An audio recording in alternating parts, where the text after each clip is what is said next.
As the years pass, people that I once knew well also pass.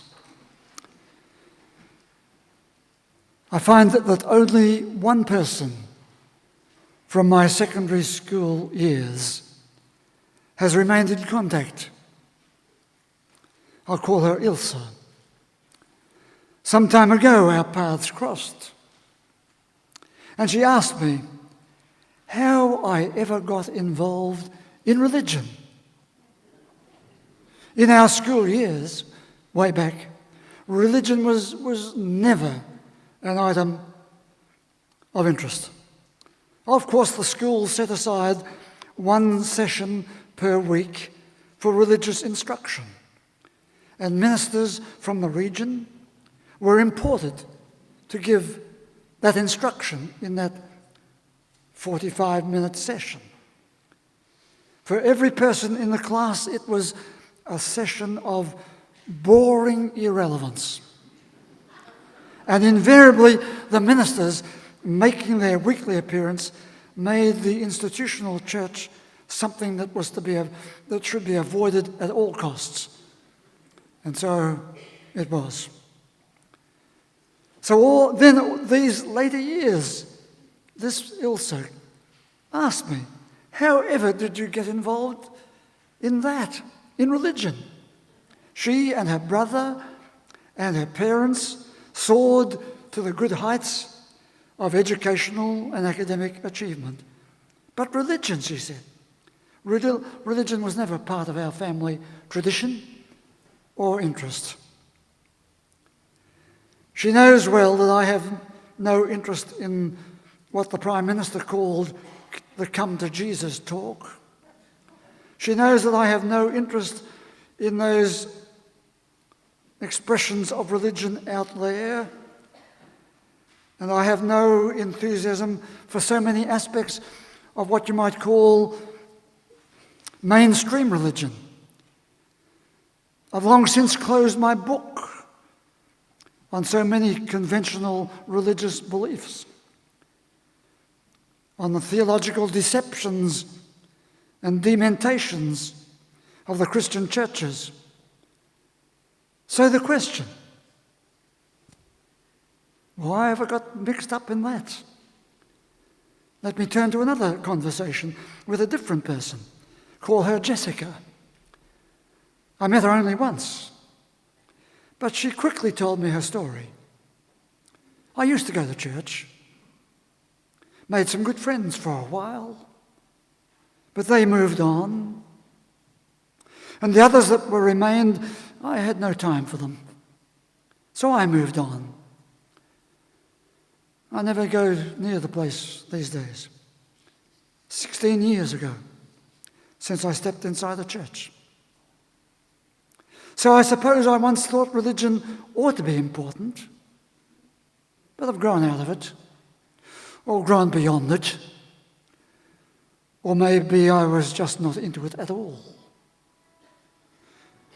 The things that I once thought might have given me some meaning to my life became more like a determination to stand on my own 2 feet. I didn't need religion, nor the people that were associated with it. So I moved to a third person, Paul. Highly successful in business, a man widely respected, strong ethical standards. He said to me, why do you waste your time?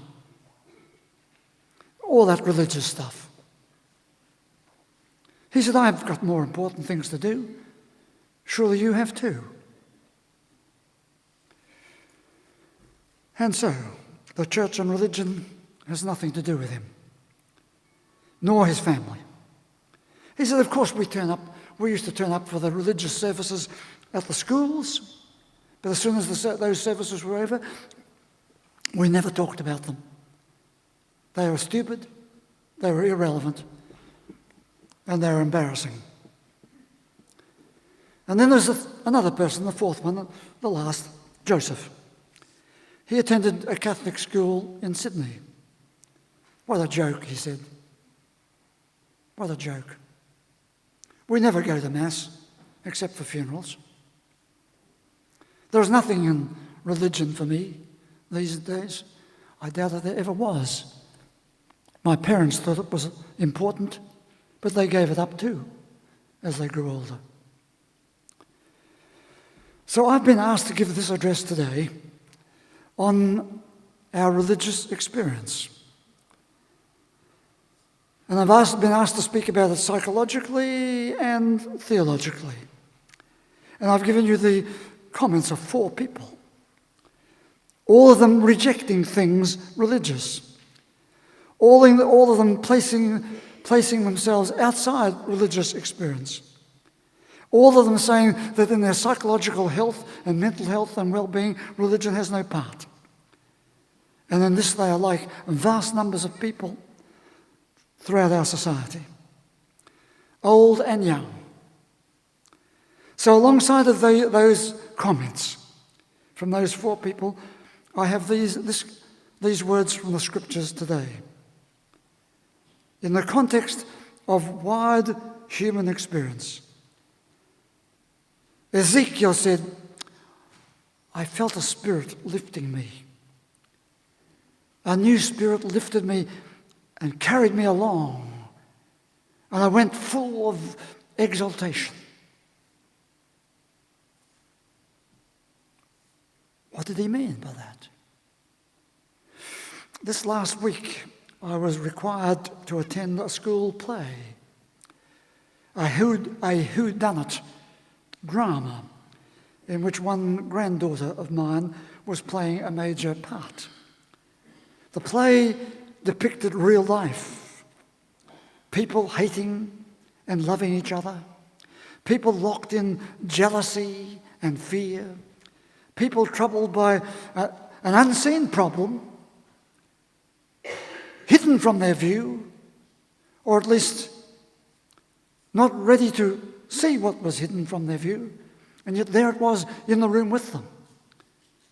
Suddenly someone or something did something, said something, and all the actors at once fell apart on the stage, kicking in chaos. Terrified, I thought, what was this about? They did it not once, not twice, 3 times. One time they did it slowly, perhaps just as we fall apart sometimes, slowly.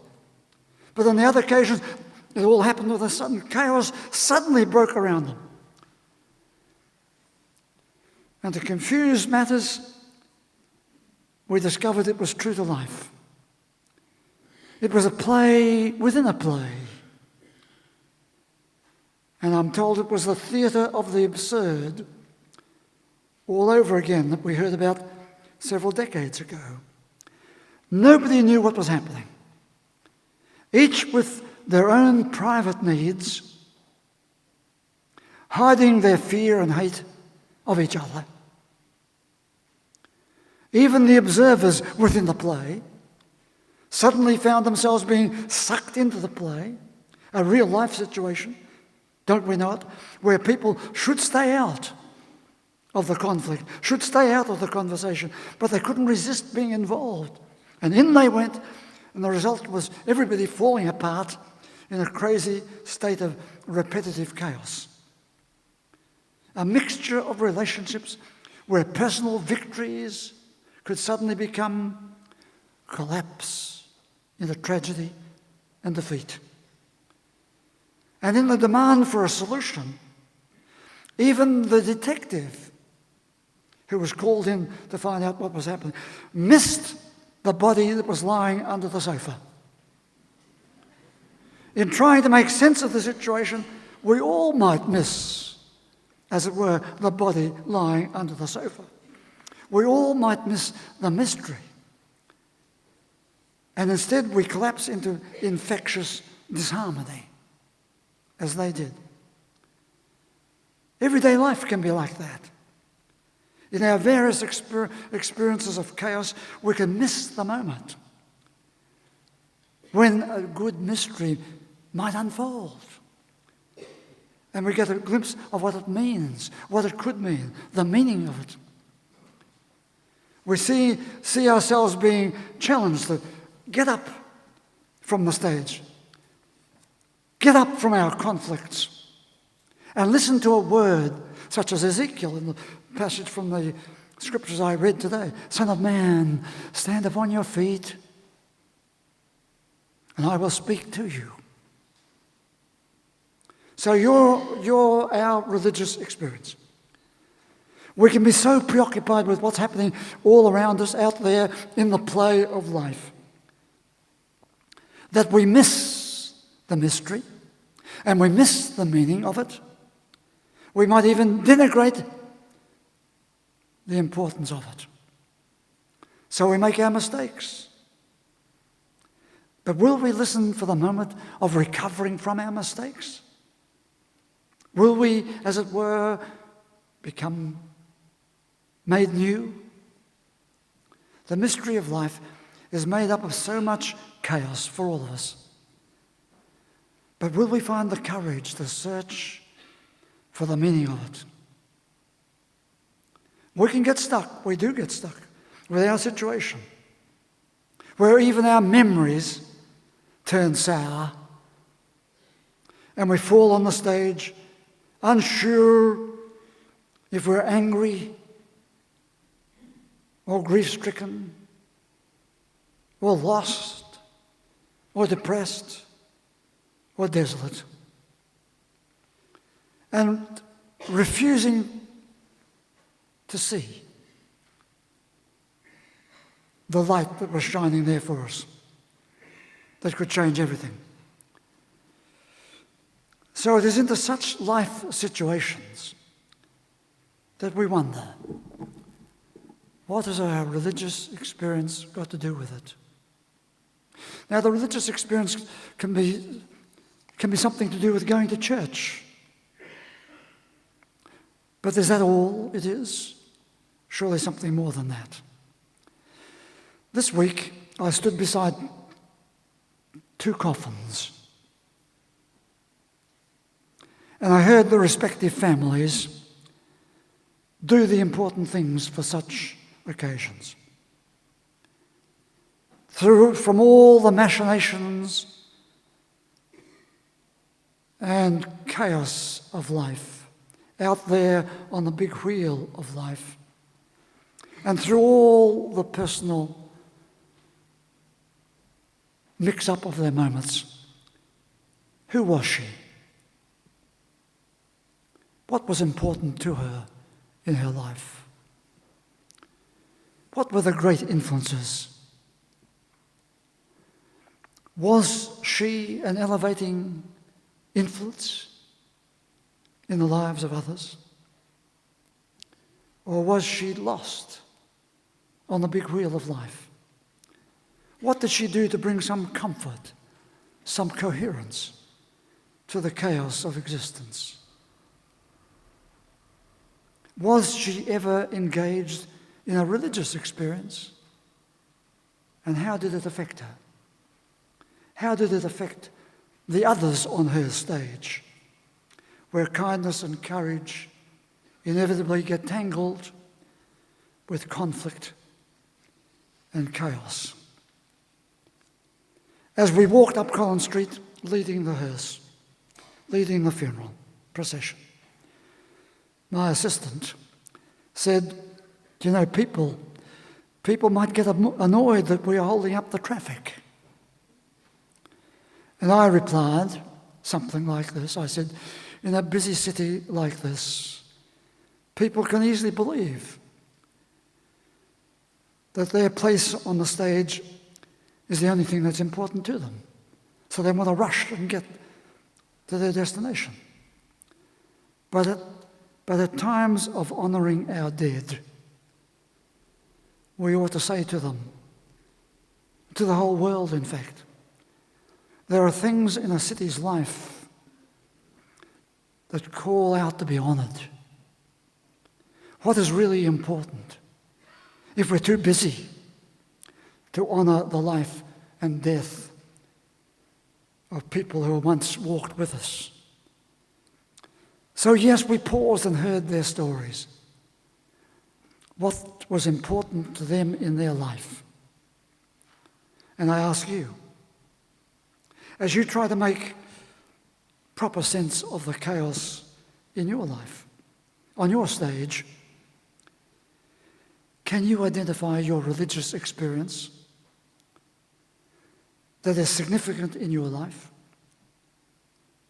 Or is it like some of the people I referred to, something of the past, something that was really not very important, something that is really, irrelevant to everything else that is happening, something that has never really bothered you in any way? Your religious experience, often we say, it's really between me and God and me. That vertical thing. The other stuff, we can do without. That's one possibility. Or you can say that some people say, no, the religious life has got nothing to do with all this conventional, institutional religion. It's about my spirituality. Some people find that a rather popular call these days. I'm spiritual. It's my spiritual beingness that matters. But we need to ask the question, whatever it is, where is it in your mind, in your brain, in your thinking? Does it affect your feelings, your mood, your behavior, your relationships, your attachments, your belongings, your judgment as to what is important, your identity, who you are for yourself and for others, for the world? Does it affect any of these things? Or you say, no, I can behave as I like. I will do this and this and this. My religion is something between God and me. Or it's in my spirituality. It doesn't need to affect my feelings, my mood, my behavior, my relationships. They can be in chaos. I've still got God up there. Is that the religious experience we're looking for? So do we keep it to ourselves, or is it a real influence in our lives? Well, I can't answer these questions for you. But I shall do what I can to try and answer them for myself. And I want to preface this by saying I think this is part one of several addresses that I might eventually give on this topic, because it is a fairly complex topic. My religious experience began before I was 4 years old, and I describe it in one of my books, Discover a New Faith. And it has gone on through the years.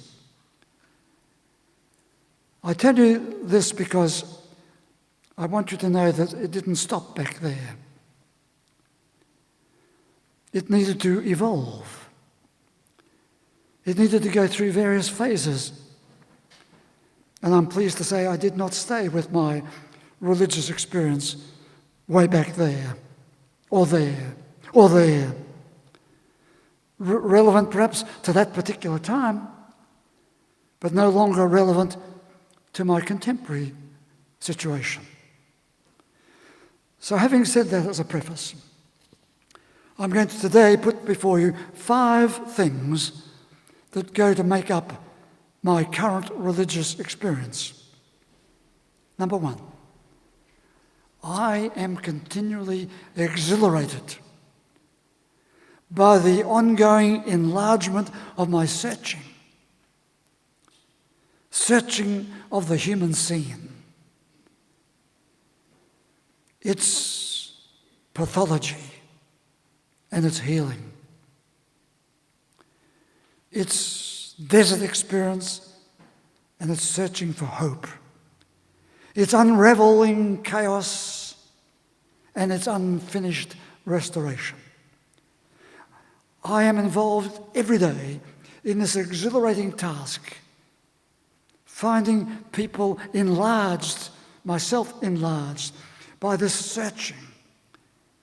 searching through the annals of philosophy and psychology and theology, further still into the cry of the human heart, further still in music and poetry and art, and further still even in the antics of animals. Number one, that exhilaration of the search and the enlargement that comes with it.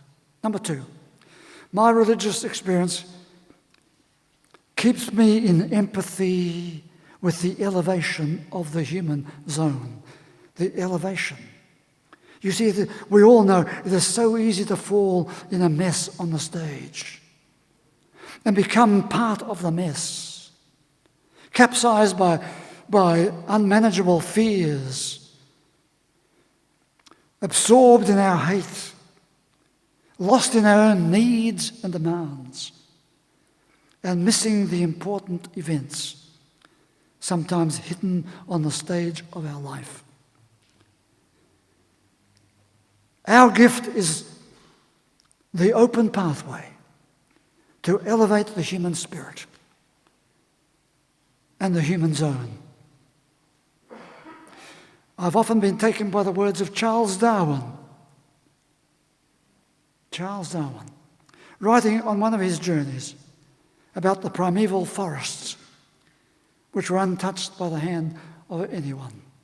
And he wrote, "No one can stand in these solitudes unmoved and not feel that there is more in man than the mere breath of his body." In the school play about which I spoke, the intensity of tangled thoughts and tangled relationships meant that they missed that moment. They confused the mystery with their own needs, and so they fell into each other's chaos. The religious experience is about listening to the elevations of the human zone. Number three, the words of many people. I don't need religion. So the word need raises our concern about what needs command our attention. And some will say, well, religion satisfies your neurotic need. And people then fall about on the stage, say, don't call me neurotic. What's wrong with being neurotic? We all are in that. So let's be ordinary. Let's be all together searching through our neurotic needs. Nothing wrong with that. But will we come out the other side? The religious experience takes us beyond our need to the gift. And we almost miss it. The gift of our eternal affirmation and acceptance. And we can miss it. That is to say, the affirmation of our worth as a human being, who we are. The affirmation that we can stop kicking and fighting on the stage of life and take hold again of Paul Tillich's words when he said, simply accept the fact that you are accepted. The eternal affirmation and acceptance. The religious experience. Number four, in my work in psychoanalysis, I am constantly excited when I can help people unravel their mind and behaviour to embrace a newfound courage and resilience. Yes, we must go right through the unravelling to embrace that courage and that resilience. And I become part of that excitement, the excitement of a newfound courage and resilience. That was number 4. Number 5. A religious experience for me is found in expressions of laughter, in a genuine meeting with another person, in the music and the song, and in the astonishment that life has many great surprises. Like the story of the wind in the willows. Those surprises should provoke us to stay a while, hold it for a moment or two, and worship. To realize in our ordinary existence, in all of our frightening chaos, we can be aware of a steadying presence, and in that presence be part of the worship of a good world, lifting us to the experiences of exaltation, that in turn lifts our humanness to the heights of the heavens, to enfold us in the grace and goodness of that which we call God. That in face of the profound pathos of our existence, we can be influenced by the great platforms of faith and hope and love. Faith is a way to rise in the midst of your chaos, in the aftermath of the trauma, through the long pain of many losses. Faith. And with that faith, the exaltation of the human experience. I read again the words of the Nigerian poet Ben Okri. He says, the most authentic thing about us is our capacity to create, to overcome, to endure, to transform, to love, and to be greater than our suffering.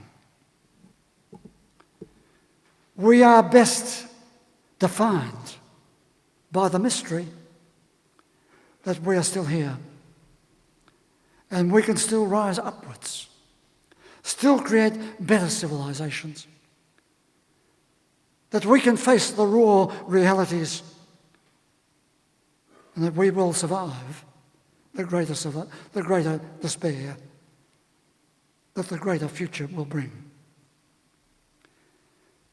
As we look for our religious experience, I give you 5 aspects of my own evolving experience. 1, the enlargement of my searching of the human zone. 2, the elevation of our humanity. 3, the eternal affirmations and acceptance. 4, embracing that, seeing ourselves and seeing others embrace that newfound courage and resilience. And 5, be part of the experience of exaltation. In my book, Discover a New Faith, I quote Ainsley Mears' words as encouragement for our religious experience. Here is one of Melbourne's most outstanding, distinguished doctors and psychiatrists of his time. And he wrote outside religion, but very much within religious experience, these words: a new light shines on old celebrations. New meaning comes, which we did not have before. In such words, I hear the murmurings of a satisfying religious experience, even though we may not call it by that name. Would you please stand?